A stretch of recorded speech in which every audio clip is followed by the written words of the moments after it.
Okay, and the next question that has come up a fair bit has been about pen names. And while pen names aren't necessarily something that most of the folks in our target market are going to be using, especially if you're writing a book for business, you actually want that book to be associated with you and your brand and business, obviously.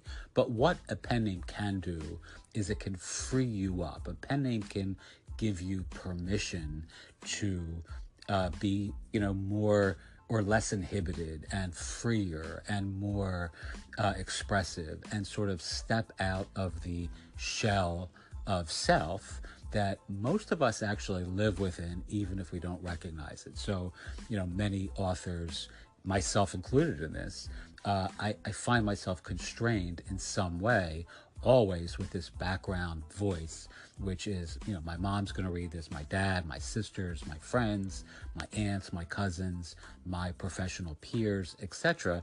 And there can be something that is very that shrinks one's story through the prism of that perspective, where when you use a pen name, it gives you the permission to actually step out of the smaller story of self and into a bigger expanse of an author that is still you, but is not really in the world you per se. So it's a challenging conundrum for many folks. And again, most people in our audience are, I do recommend writing in your real name. But if you're really struggling or you have something that you really want to get out into the world and you're finding identity or your sense of self is inhibiting that as it relates to other, relationships you may have, then try it. Start with a pen name and go from there. I've written books, by the way, in pen names in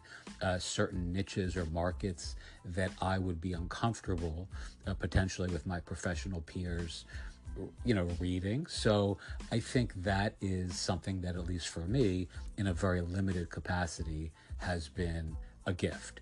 The other thing I would